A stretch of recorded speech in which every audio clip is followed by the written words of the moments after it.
आमेन।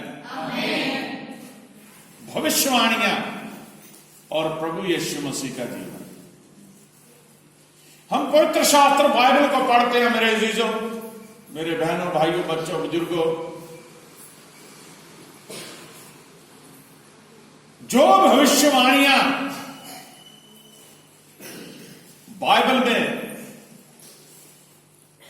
यीशु मसीह के बारे में की गई, वो एक एक पूरी हुई।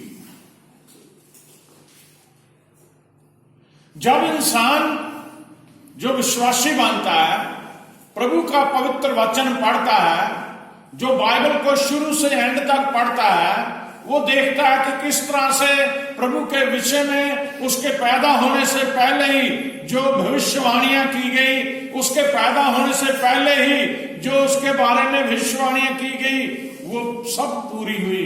तो उसका विश्वास और बढ़ जाता है। बोलो हालेलुया। हालेलुया।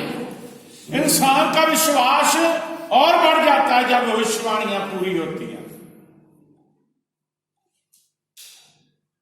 जितने भविष्यवक्ता हुए, नबी हुए, परमेश्वर ने उनसे बातचीत करी और उन्होंने परमेश्वर से जो आत्मा मिली, उस आत्मा के जरिए भविष्यवाणियां करी, जो सभी पूरी हुई।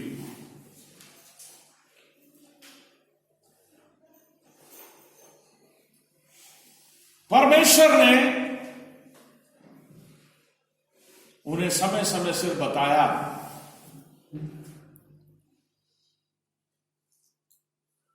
मेरे प्यारे बहन भाइयों, बाइबल जो है एक किताब नहीं है,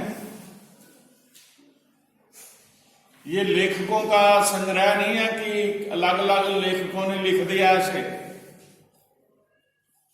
इसे लिखवाने वाला परमेश्वर है, इसे लिखने वाला परमेश्वर है। परमेश्वर की हजूरी से ये लिखी गई पवित्र आत्मा के जरिए 16 सदियां, 16 शताब्दियां लगी हैं इस बाइबल को बनने में। दुनिया में सबसे प्राचीन ग्रंथ, पुराना ग्रंथ, पवित्र शास्त्र बाइबल है।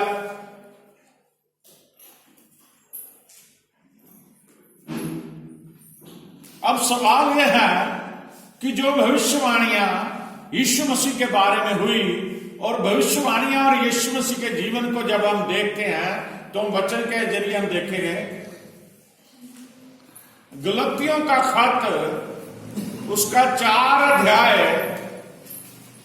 गलतियों 4 उसकी 4 आयत पढ़ेंगे। परंतु जब समय पूरा हुआ, हाँ, यहां बड़े ध्यान से सुनना। यहां पे पौलुस ये बता रहा है, परंतु जब समय पूरा हुआ तो परमेश्वर ने अपने पुत्र को भेजा, परमेश्वर ने अपने पुत्र को भेजा, जो स्त्री से जन्मा, जो स्त्री से जन्मा और व्यवस्था के अधीन उत्पन्न हुआ। व्यवस्था के अधीन उत्पन्न हुआ। आमीन। आमेन, आमेन, आमीन। जब समय पूरा हुआ। अब ये नहीं कि घटनाएं घटी, कुछ भी हम बोल दें तो ये तो होना ही था, ऐसा नहीं है। यीशु मसीह के जीवन को बड़े गहराई से हमें देखना है। जब समय पूरा हुआ, परमेश्वर ने अपने पुत्र को इस जगत में भेजा, जो स्त्री से जन्मा। उसने उस व्यवस्था को पूरा किया, क्योंकि जब बागे अदन में आदम और हवा ने गुनाह किया तो क्या हुआ? परमेश्वर ने उन्हें उस गुनाह की सजा दी। शैतान ने गुनाह कराया, परमेश्वर ने शैतान को भी सजा दी। आदमी को सजा दी कि तूने मेरे हुक्म को तोड़ा है, अब तू मेहनत करेगा, हल चलाएगा, धरती पे चलाएगा और तेरा पसीना खून बन के बहेगा, तब तुझे रोटी मिलेगी। और आज देख लीजिए, अगर इंसान काम ना करे उसे रोटी नहीं मिलती, चाहे वो नौकरी करे, चाहे अपनी दुकान करे, चाहे कोई दिहाड़ी करे, चाहे कोई बिजनेस करे, कुछ भी करे। जब तक मेहनत नहीं करता रोटी नहीं मिलती। औरत को यह सजा दी कि तू अब अपनी कोख से औलाद को जन्म देगी, और उस समय जो पीड़ाएं तुझे होगी, तुझे याद आएगा तूने परमेश्वर के हुक्म को तोड़ा। और ये ऐसा ही होता है, जब औरत के कोख से बच्चा जन्म लेता है, मां को सबसे ज्यादा दुख सहना पड़ता है। और शैतान को क्या सजा दी कि अब तू सांप बन के इन्हें भरमाया, तूने रूप बदल के अब तू सांप बन के घूमेगा धरती पे और धरती की मिट्टी चाटेगा। तेरी और इस स्त्री की नस्ल में मैं वैर उत्पन्न करूंगा, तू इनकी एड़ी को डसेगा और ये तेरे सिर को कुचल देगा। बोलो हालेलुया। उत्पत्ति की पुस्तक में ये क्लियर लिखा हुआ, लेकिन जो भविष्यवाणियां और यीशु मसीह का जीवन है उसके बारे में हमने पढ़ा। गलतियों 4:4 को दोबारा रिपीट कीजिए। इसमें क्या लिखता है पौलुस कि जब समय पूरा हुआ, परंतु जब समय पूरा हुआ, हाँ देखिए बड़े ध्यान से, समय पूरा हुआ। जैसे देखिए जब औरत और मर्द की शादी होती है, जब वो प्लान करते हैं बेबी के लिए, और जब जितना समय फिक्स है मां की कोख में बच्चे ने रहना है, तो समय पूरा होने के बाद ही बच्चा जन्म लेता है। कुछ केसों में हो जाता है कोई प्री मैच्योर बेबी हो जाए, लेकिन ज्यादातर समय पूरा होने पे ही औलाद को जन्म मिलता है। जो भी कार्य है जब समय पूरा होता है तभी होते हैं। परमेश्वर ने ऐसे नहीं अपने पुत्र को धरती पे भेज दिया, बल्कि जब समय पूरा हुआ, जब धरती पे पाप का नाश करने के लिए कोई चारा न बचा, जब धरती से गुनाह को साफ करने के लिए कोई रास्ता नहीं मिल रहा था, जब लोग गुनाह में फंसे हुए थे, तो परमेश्वर ने अपने इकलौते पुत्र को भेजा।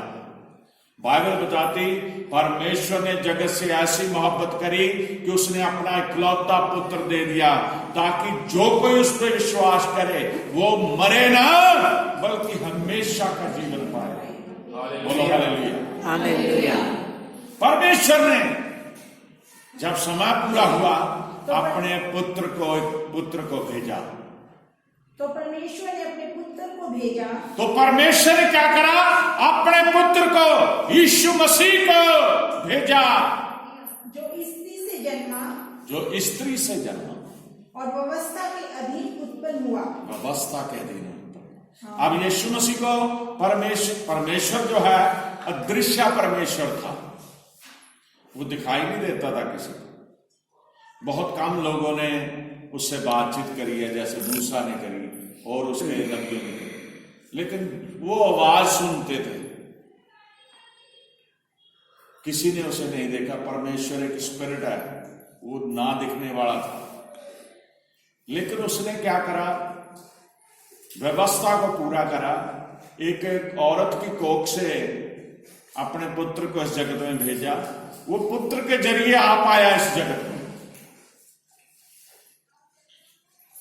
मां मरियम की कोख से यीशु मसीह ने जन्म जरूर लिया, लेकिन यीशु मसीह ने जन्म कैसे लिया? पवित्र आत्मा के जरिए। यानी कि परमेश्वर स्पिरिट था, वो आत्मा उसकी कोख में आई और उसने क्या करा? जन्म लिया। आज का वचन क्रिसमस का त्योहार आज 5 तारीख है। आज से ठीक 20 दिन के बाद यहीं पे हमने प्रचार सुनना, और वो वचन यही होगा कि यीशु मसीह कैसे पैदा हुआ। और परमेश्वर ने जब समय पूरा हुआ अपने पुत्र को इस जगत में भेजा, जो स्त्री से जन्मा और जिसने क्या करा? व्यवस्था को पूरा किया। व्यवस्था क्या थी?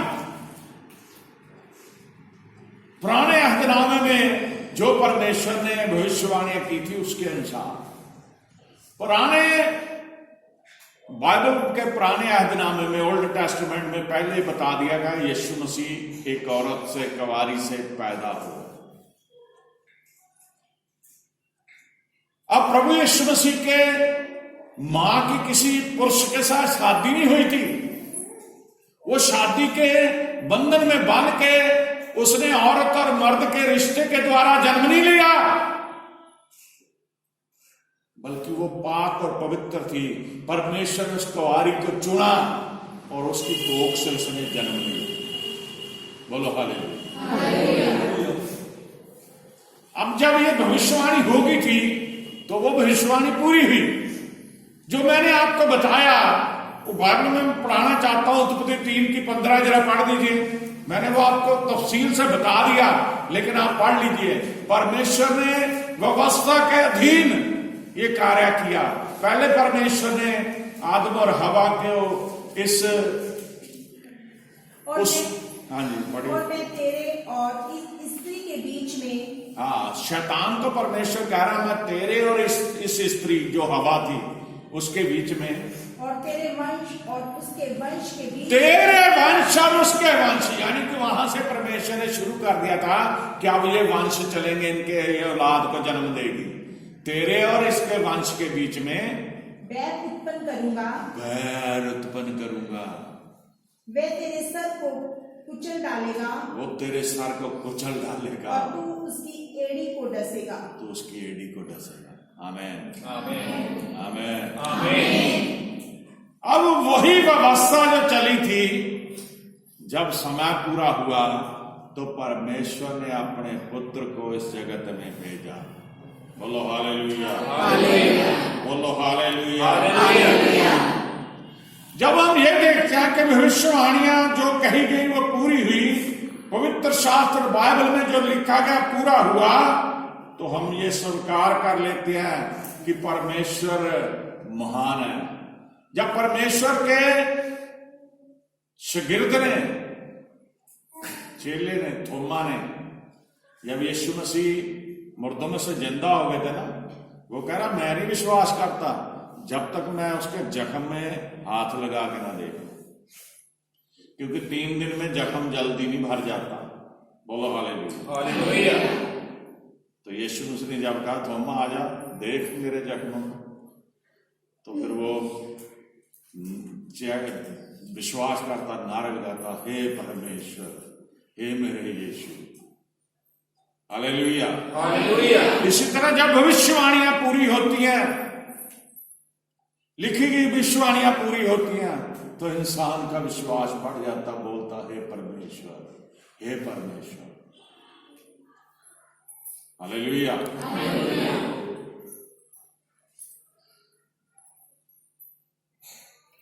वचन परमेश्वर का पढ़े जरूर, ताकि आपको पता चले कि परमेश्वर की हजूरी में उसके वचन के अनुसार वो कैसा कार्य करता है। प्रभु यीशु मसीह के आने के बारे में भविष्यवाणियां और भी की गई हैं। गिनती की पुस्तक,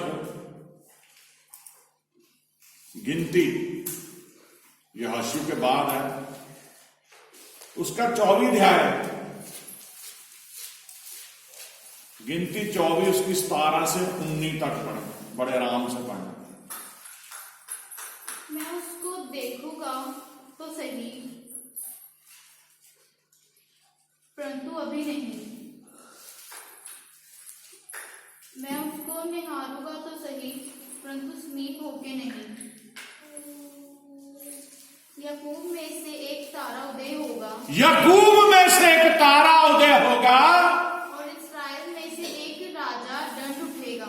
राजदंड लिखा होगा, उठेगा, और इस्राएल में से एक राजदंड उठेगा, जो मोआब की सीमाओं को चूर कर देगा, मोआब की सीमाओं को चूर चूर कर देगा, और सब दंगा करने वालों को गिरा देगा।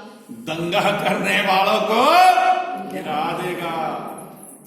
तब एदोम और सेईर भी, जो उसके शत्रु है, दोनों उसके वश में पड़ेंगे, जो उसके शत्रु है वो उसके वश में पड़ जाएंगे, और इस्राएल वीरता दिखाता जाएगा। इसराइल वीरता दिखाता जाएगा। और याकूब ही में से एक अधिपति आएगा, याकूब में से ही एक अधिपति आएगा, जो प्रभुता करेगा, जो प्रभुता करेगा, और नगर में से बचे हुओं का भी सत्यानाश करेगा। नगर में बचे हुओं का भी सत्यानाश करेगा। आमीन। अब आप देखिए ये भविष्यवाणी कैसे पूरी हुई। परमेश्वर ने, मैं वचन पढ़ रहा था, मैं बड़ा हैरान था जब परमेश्वर ने इब्राहिम को चुना ना, जो इब्राहिम के पूर्वज थे वो बुत परस्ती करते थे, अन्य देवी देवताओं को मानते थे। लेकिन देखिए परमेश्वर की कृपा, परमेश्वर ने इब्राहिम को निकाल लिया उस वहां से और उसे इतनी आशीष दी, उससे वायदा परमेश्वर ने प्रतिज्ञा बांध ली कि मैं तेरी नस्ल को इतना बढ़ाऊंगा कि रेत के जर्रों की तरह होगी, अगर आसमान को तारे गिन लगे तेरी नस्ल ऐसी होगी। विश्वासियों का पिता बना दिया उसे, और जो वायदा परमेश्वर ने इब्राहिम से करा वही वायदा उसके पुत्र इसहाक से भी रखा, और वही वादा याकूब से भी रखा, और याकूब के बाद उसके पुत्रों से भी रखा।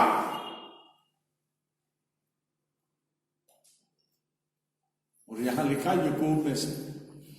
फिर ऐसे पीढ़ी उनकी चली और दाऊद के वंश में यीशु मसीह ने जन्म लिया, जिसका राज्य खत्म नहीं होगा। इंसान आ रहे हैं, जा रहे हैं, समय से मर जाते हैं, लेकिन यीशु मसीह का नाम नहीं मर रहा। दुनिया के कोने कोने में यीशु मसीह का नाम फैला हुआ है। अब जैसे जैसे समय नजदीक आ रहा है यीशु की आमद का, वैसे वैसे प्रचार बढ़ रहा है, लोग बढ़ रहे हैं यीशु मसीह की तरफ।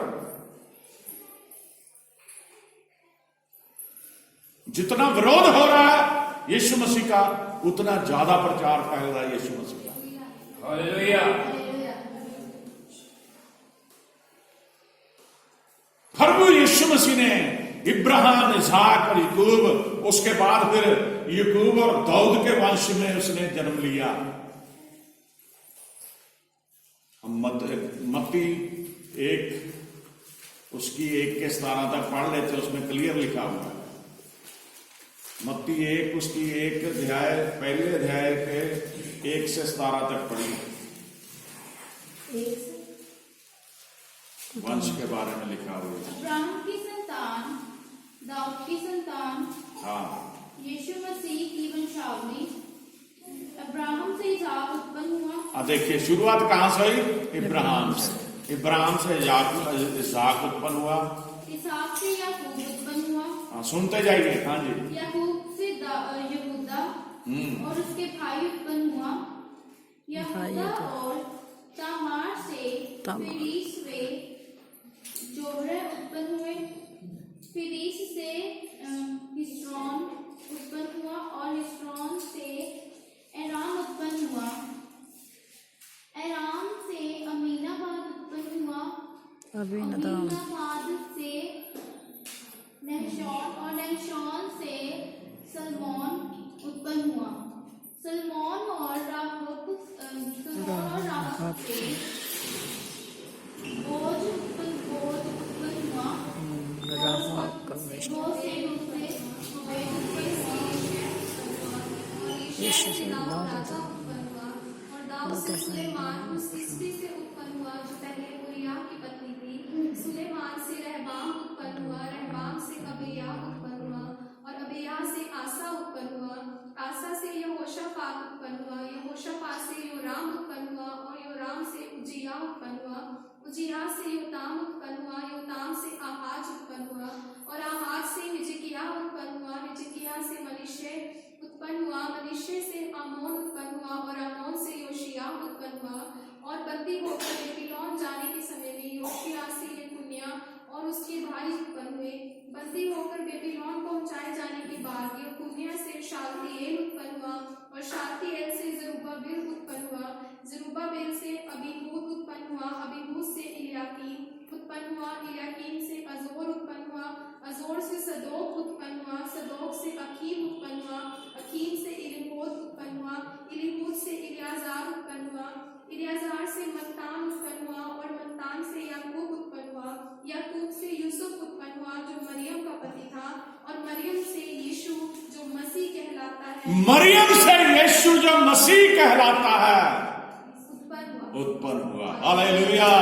यानी कि इब्राहिम से जो पीढ़ी चली वो जाके यीशु मसीह ने उसी में जन्म लिया। वो जिसमें दाऊद भी पैदा हुआ, वो दाऊद जिसने ये मांगा था, यहोवा मेरा घराना तेरे सामने अटल बना रहे। और परमेश्वर ने अपने वायदे को पूरा करा, उस भविष्यवाणी को पूरा करा और उसके वंश में से यीशु मसीह को इस धरती पे मनुष्य का शरीर देके भेजा। बोलो हालेलुया, बोलो हालेलुया।